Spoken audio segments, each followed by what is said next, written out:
सरसकटचा अर्थ असा आहे, कुठलंही त्याच्यावर बंधन न ठेवता, किती जमिनीचं होल्डिंग, अल्पभूधारक नाही, अल्पभूधारक असो का बहुभूधारक असो.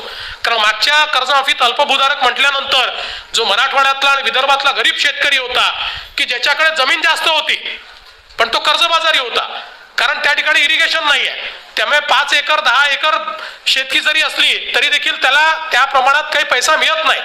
आणि म्हणून यावेळेस सरसकट अशा कुठल्याही अटी न टाकता आपण ही कर्जमाफी या ठिकाणी केली. बँकांनी 89 लाख अकाउंटची माहिती दिली होती आणि आज ज्यावेळी आपण हे फॉर्म्स भरून घेतले त्यावेळी 77 लाख अकाउंट आपल्यापर्यंत आज ते पोचलेले आहेत. 77 लाख लोकांनी हे अप्लाय केलेलं आहे. याचा अर्थ असा आहे की आपण जर हा विचार न करता 89 लाख अकाउंटवर हे पैसे देऊन टाकले असते तर कदाचित आपल्या राज्याचा पैसाही गेला असता आणि मागच्याच कर्जमाफीप्रमाणे जे अकाउंटच अस्तित्वात नाही किंवा जे राईट ऑफ झालेले आहेत, जे शेती करता नाहीच आहेत, अशाही काही अकाउंटवर मुंबईचे कर्ज मागच्या वेळेस आपण बघितलं, आताही यादी आली तर मुंबईच्या लोकांची नावं त्याच्यामध्ये आली. आता मुंबईमध्ये ते नेमकं कुठेही शेती करतायत, काही असू शकतात, काही लोक मुंबईत राहत आहेत, बाहेर करतायत, मुंबईत असं काही, पण एवढे शेतकरी मुंबईत येणार कुठनं? मागच्या 150 कोटी रुपये मुंबईच्या शेतकऱ्यांना आपण दिले. आता हे कोण आहेत महाभाग, हे तर शोधावेच लागतील, पण हा अलहिदा ही वेगळी गोष्ट आहे. या गोष्टीचा आता विचार करण्याची आवश्यकता नाही. आणि म्हणून ही ऑनलाईन सिस्टीम तयार करून त्यातनं प्रामाणिकपणे आपल्याला जो गरजू आहे त्याला आपल्याला ते देता आलं पाहिजे. काही अटी टाकल्या, पण अटी काय टाकल्या?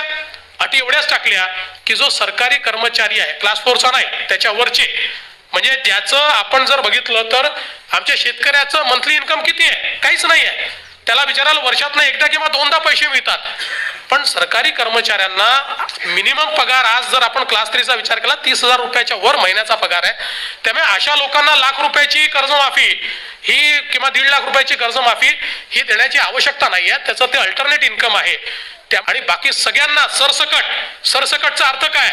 सरसकटचा अर्थ असा आहे, कुठलंही त्याच्यावर बंधन न ठेवता, किती जमिनीचं होल्डिंग, अल्पभूधारक नाही, अल्पभूधारक असो का बहुभूधारक असो. कारण मागच्या कर्जमाफीत अल्पभूधारक म्हटल्यानंतर जो मराठवाड्यातला आणि विदर्भातला गरीब शेतकरी होता की ज्याच्याकडे जमीन जास्त होती पण तो कर्जबाजारी होता, कारण त्या ठिकाणी इरिगेशन नाहीये, त्यामुळे 5 एकर 10 एकर शेती जरी असली तरी देखील त्याला त्या प्रमाणात काही पैसा मिळत नाही.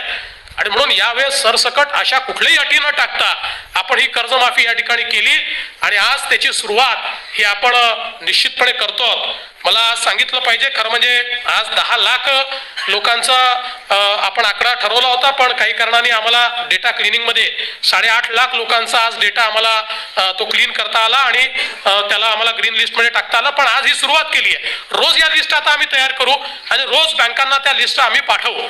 आणि याची पद्धती देखील विशेषतः माध्यमांना मी सांगतो, कारण पुन्हा आपल्याकडे कोणीतरी येईल, काहीतरी सांगेल, काहीतरी त्याची न्यूज होईल.